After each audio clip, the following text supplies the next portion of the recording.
This what motherfucker told me. They told me. I don't even know. I know you ain't finna ask. Don't come on here starting no goofy saying goofy shit neither, gang. Cause Nah, I'ma but treat you like I was doing you. Nah, this a real. This what a real member told me though. I asked you to fight or some shit, and then I ain't fought since 2000, motherfucking. So I'm saying though, after today, man, you gonna stop all that back and forth with me, folks? No, you know your ass grass forever. You gonna be honest on this? I'm finna be honest. I'm finna be honest. If it was to expose you, it would have happened, bro. I was like, you gotta understand this early in my career, bro. I'm trying. On Lusty, no offense, gang. I look at you like a cameraman. I would have fucked you up, gang. What you could do that I can't do? What you could do that I can't do?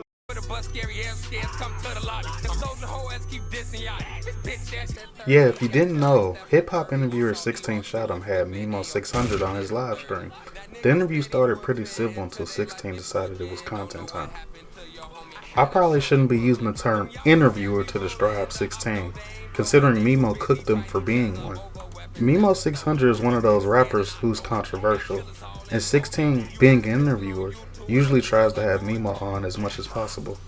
And that dynamic made me ask, what's up with the hip hop interviewers lately? Now, before I deep dive into the dichotomy between hip hop interviewers and the rappers, I must acknowledge that the job of being an interviewer is hard sometimes.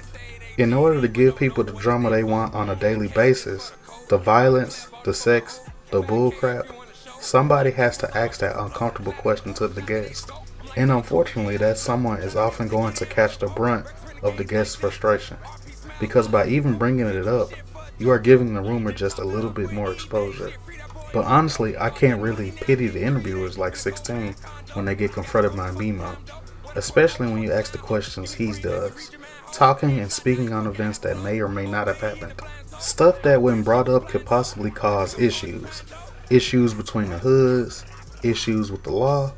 It's cool to ask a fellow homie, but when you start bringing up the exact negative thing that another artist brought up, people get fed up. Mama Duck got an OnlyFans. Who? She got an OnlyFans? Yeah. Hell no, she ain't got no OnlyFans. I heard some shit like that. But I ain't heard no dumbass like that. Yeah? Hell yeah. Instagram come out shit like that.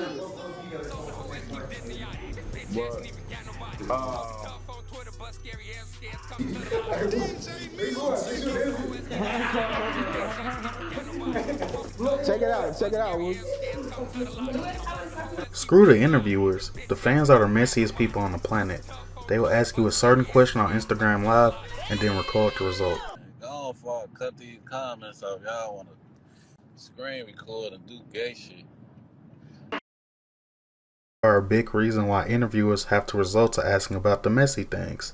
It's the only things that gets clicks out of people nowadays. DJU and 16 are just aware of the game, and looking into their most successful videos, it's not hard to see why. This just takes me back to 2012, when the Breakfast Club ranked over all other media platforms in terms of interviewing the most popular rappers.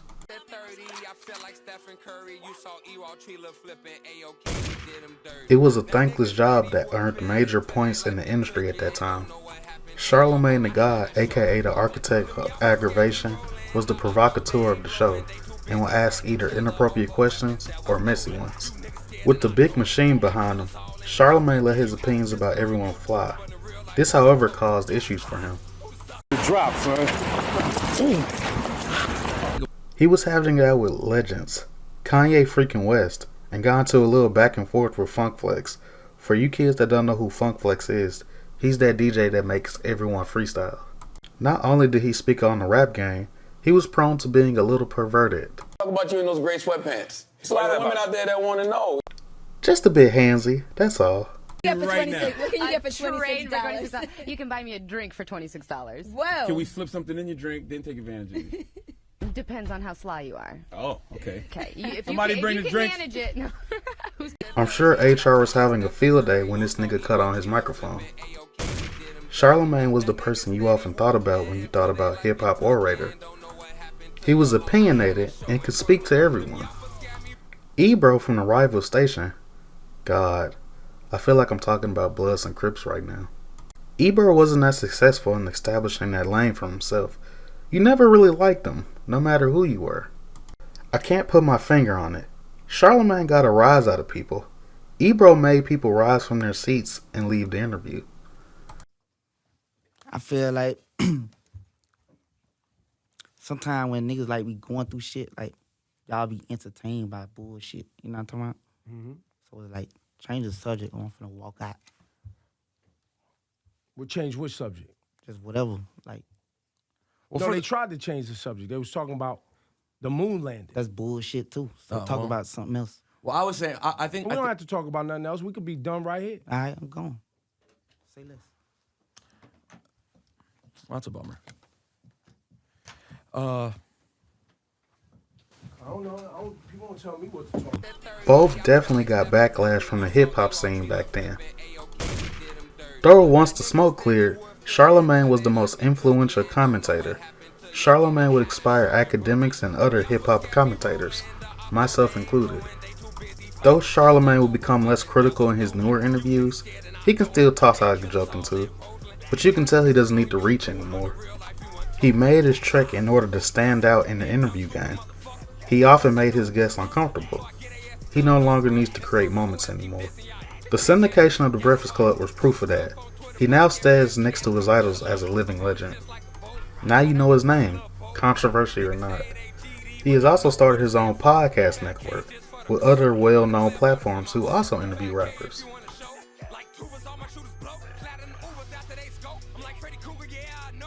Now I know I made a big deal out of niggas running down on Charlamagne. Truth be told, Charlamagne will have static with the goons more than the main person he criticized. Joe Budden, on the other hand, this nigga was literally being attacked by angry rap trios, getting confronted by their managers at the mall. Bad and bougie. What'd you say? You say I'm left off bad and bougie? Yeah. Do it look like I'm left off bad and bougie? What'd you say? Do it look like I'm left off bad and bougie? Nah. I mean, that's one thing I like about the group, because ever since when you were in jail, even though you might see one or the other, y'all move as a collective. All right, we got to wrap this up, though. Oh, my bad. I be trying to jump. I couldn't wrap hear it up anything then. over there too. Close it. Close it. Hey, listen, man. I wish I could talk to the Migos longer, man. It's one of my favorite groups.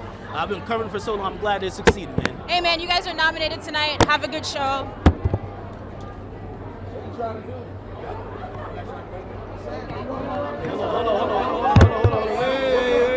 Wait. No.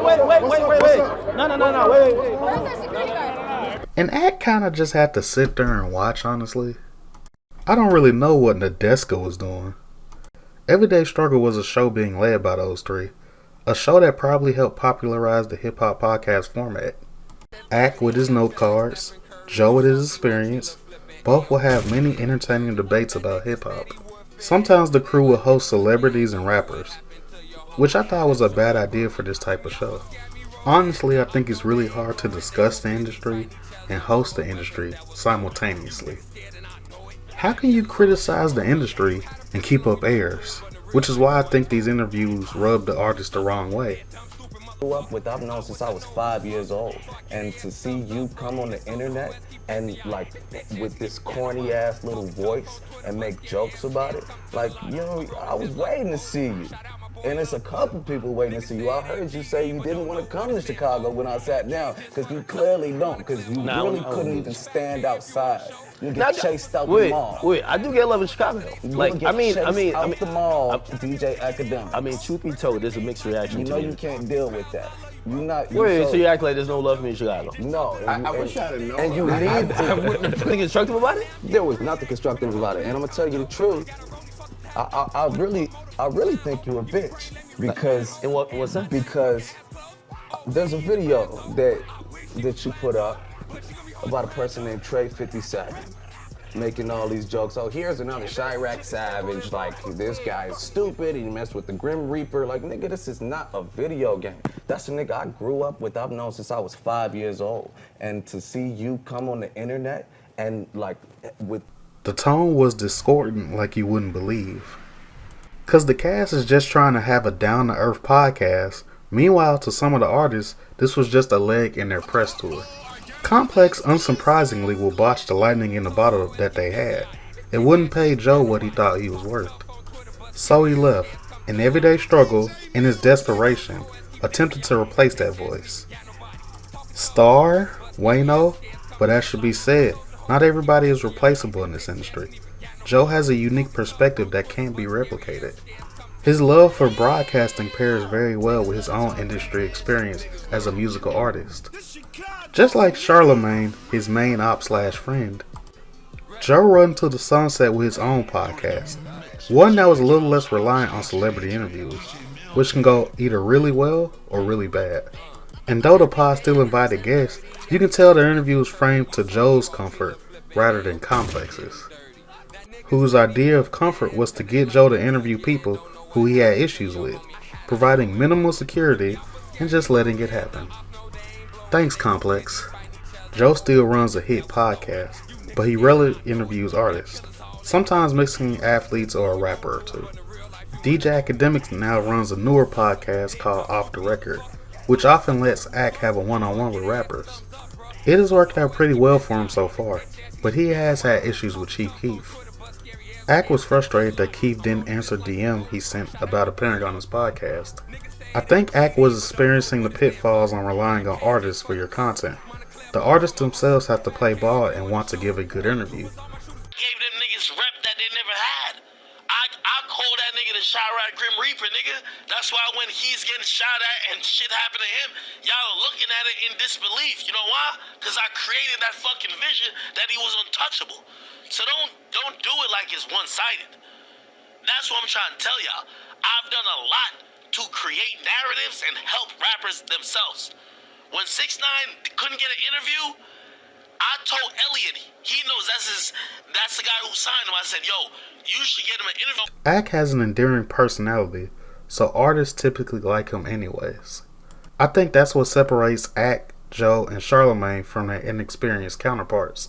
While new interviewers immediately try and bet their success on drama, asking questions about social media drama and street rumors, it's a risky strategy, but it does bear fruit from time to time. Charlemagne, Ak, and Joe have enough journalist chops to ask questions of general interest, enough to give the artist the opportunity to express their thoughts. So, stay with me here. Imagine the dangers of such a profession, then add on to that the volatile nature of the average modern street rapper and the eagerness of the modern rap blogger. In the modern day, interviewers have to try and pry personal details from street niggas who moonlight as rappers. It goes about as well as you think. DJU and 16 are native to Chicago, the rap scene that ended up giving birth to the drill scene in other states. As such, these interviewers have close access to the rappers. Similar to Clockwork, it doesn't take long for these relationships to become frayed. Having constant contact to the ops will do that. Someone will get offended and will act accordingly. It's a cycle of never-ending feuds. He said something that offended that person, and that very same person is now offended at you for even asking about so-and-so. It's pretty surreal to see these interviewers attempt to stir a pot and succeed all too well. But what can I really say? It makes for good entertainment. Well, I'm signing out. If you like this video, like it, and if you want to see more content from this channel, please subscribe.